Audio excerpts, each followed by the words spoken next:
Olá! Hoje a gente vai explorar um dos livros mais conhecidos da literatura antiga, o livro de Provérbios. Muita gente acha que é só uma lista de conselhos, sabe? Mas se olharmos de perto, vamos ver que é uma obra muito, mas muito mais profunda e com uma arte incrível por trás. Todo mundo conhece um provérbio, não é? Tipo, quem semeia vento colhe tempestade, ou água mole em pedra dura. São aqueles conselhos práticos do dia a dia que passam uma sabedoria popular, fáceis de lembrar. E aí vem a pergunta: será que o livro de Provérbios é só isso? Uma espécie de almanaque antigo cheio de dicas para a vida? Pois é, a resposta, como a gente vai ver, é um grande não, nem de longe. Ok, vamos começar a desvendar isso.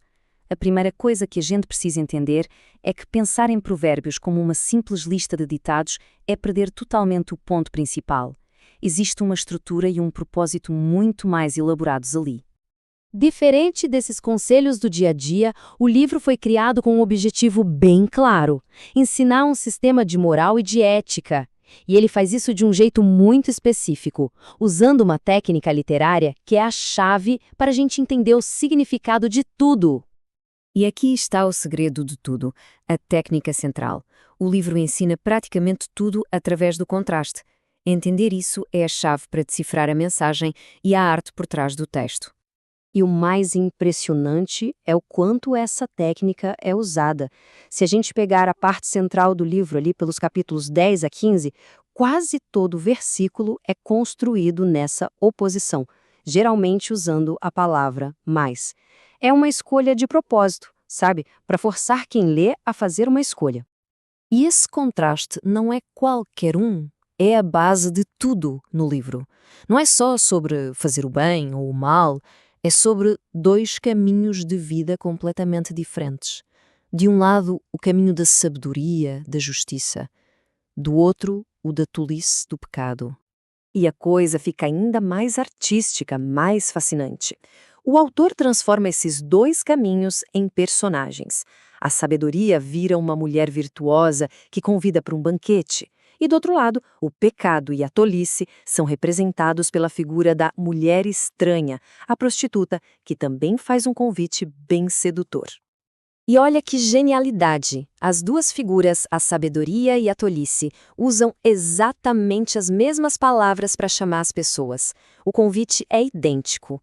A diferença é para onde ele leva. A sabedoria chama para sair do pecado e a tolice chama para mergulhar nele. A escolha fica ali, na nossa cara, de um jeito bem dramático. Certo, agora vamos falar da palavra mais importante do livro todo: sabedoria. E é fundamental entender que o significado aqui é bem específico e vai muito além do que a gente costuma pensar sobre essa palavra. Então, o ponto crucial é este. Quando Provérbios fala de sabedoria, não está falando de QI, de ser super inteligente ou de ter muito conhecimento. É uma qualidade moral. É a mesma coisa que justiça, que retidão. O contrário da sabedoria aqui não é ser ignorante, é pecar. E tem um versículo que é tipo o lema do livro todo, que resume essa ideia. Ele é a base de tudo. A sabedoria não é algo que a gente conquista sozinho. Ela começa com uma relação de respeito profundo, de reverência a Deus. E para isso ficar ainda mais claro, é importante a gente separar as coisas. O autor tradicional do livro, o rei Salomão, era famoso por ser sábio, certo? Mas a sabedoria do livro de Provérbios é um pouco diferente. Essa tabela aqui mostra bem a diferença. A sabedoria pela qual Salomão ficou conhecido tinha a ver com ciência, com leis, com uma inteligência fora do comum. Já a sabedoria de Provérbios, essa é sobre caráter moral, sobre a escolha entre o certo e o errado. É como se o livro adicionasse uma camada de ser uma pessoa justa à ideia de ser inteligente. Agora, vamos dar um passo para trás e olhar o quadro geral. Como é que esse livro se encaixa no mundo daquela época? Porque, apesar de ser único, ele não surgiu do nada, claro.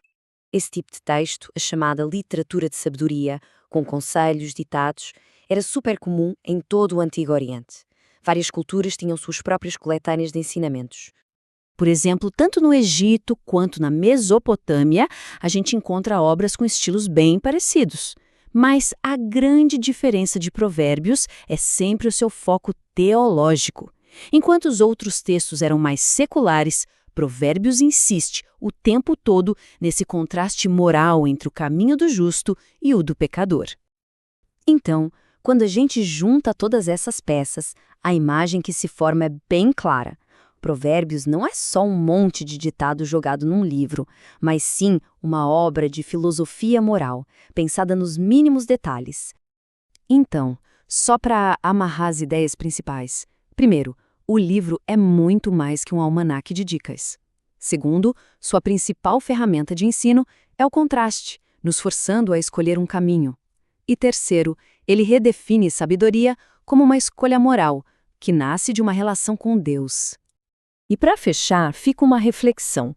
O grande drama do livro de Provérbios são essas duas vozes, sempre chamando a nossa atenção, oferecendo caminhos opostos. A pergunta que o livro deixa no ar, e que é tão importante hoje quanto era há milhares de anos, é: no meio de tanto barulho do dia a dia, qual dessas vozes a gente está realmente ouvindo?